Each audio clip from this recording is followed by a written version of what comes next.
Pemirsa yang dirahmati oleh Allah Subhanahu wa taala, kembali kita bersama dengan wanita-wanita mulia di sekitar Rasulullah sallallahu alaihi wasallam, di mana pada episode yang lalu kita masih menceritakan tentang istri tercinta beliau, Sayyidah Khadijah.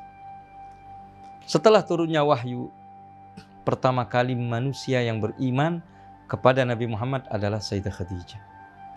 Beliau langsung beriman, percaya bahwa suaminya bukan seorang suami biasa.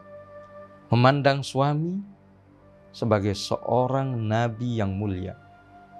Sehingga atas keimanan itu beliau mendapatkan kabar gembira. Kabar gembira dari Allah Subhanahu wa taala. Pernah suatu saat Rasulullah sallallahu alaihi wasallam berkata kepada beliau, "Khadijah, ini ada Jibril," katanya. Jibril datang kepadaku untuk menyampaikan salam dari Allah Subhanahu wa taala. Maka Sayyidah Khadijah menjawab, "Wa alaikassalam wa ala Jibrilus salam wa ala Allahis salam." Jadi dijawab salamnya oleh Sayyidah Khadijah. Kemudian Nabi mengatakan, katakan kepada Khadijah bahwasanya Allah telah menyediakan sebuah rumah, istana di surga yang dia dapatin nanti tanpa taab, tanpa capek, tanpa ribet, dia mendapatkan istana tersebut di surga khusus untuk Sayyidah Khadijah radhiyallahu anha wa radhaha. Begitulah Nabi, beliau ketika dakwah dilakukan secara terang-terangan, setelah 3 tahun Nabi berdakwah sirran atau tersembunyi, hanya orang-orang dekat yang masuk Islam. Kemudian beliau akhirnya diperintahkan oleh Allah, fasda' bima tu'mar wa'rid anil jahilin. Beliau melakukan dengan terang-terangan. Itu didukung oleh Sayyidah Khadijah. Ketika orang Quraisy mulai mengingkarinya, tidak mengakuinya, bahkan membaikot Nabi Muhammad sallallahu alaihi wasallam. Selama 3 tahun dibaikot.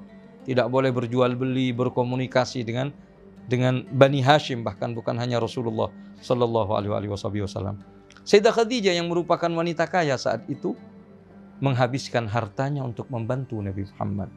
Sehingga tadinya yang beliau itu adalah seorang yang kaya raya, tidaklah meninggal dunia, melainkan beliau telah jatuh menjadi seorang yang miskin.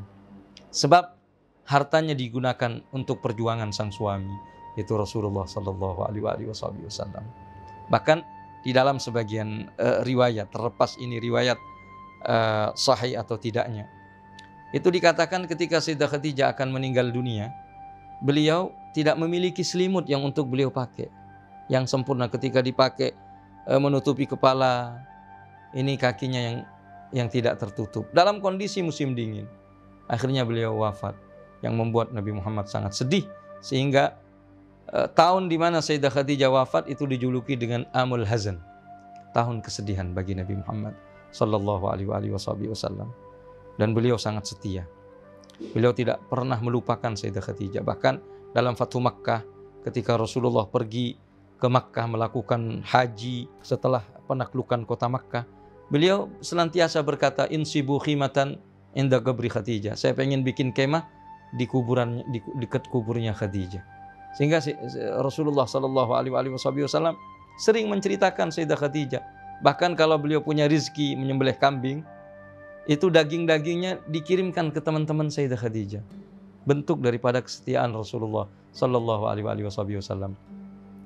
Bahkan Sayyidah Aisyah pernah mengatakan, "Ya Rasulullah, kamu dikit-dikit bercerita tentang Khadijah, bukankah Allah telah menggantimu seorang wanita yang perawan daripada wanita janda itu?" katanya. Maksudnya dirinya lebih baik darinya, katanya. Kata Nabi, "Demi Allah, Allah tidak memberiku seorang wanita yang lebih baik dari Khadijah. Dialah pertama kali manusia yang beriman kepadaku, tatkala semua manusia mengingkariku. Dia yang pertama kali berkorban untukku, di mana manusia mencegah diriku, dan dia yang pertama kali, dan darinya lah saya punya keturunan." Kata Sayyidah Aisyah, "Saya nyesel ngomong ini. Saya nyesel karena Nabi marah, tidak terima ada orang sosok yang lebih baik daripada Sayyidah Khadijah." Itu kesetiaan Rasulullah sallallahu alaihi wasallam. Kenapa Rasulullah begitu cinta dan setia kepada Sayyidah Khadijah? karena kesetiaan, dukungan, serta pengorbanan yang dilakukan oleh Sayyidah Khadijah kepada beliau. Mudah-mudahan kita mendapatkan syafaat beliau, dikumpulkan bersama beliau radhiyallahu anha wa ardhaha. Wa sallallahu ala sayyidina Muhammad wa ala alihi wa sahbihi wasallam. Walhamdulillahi rabbil alamin.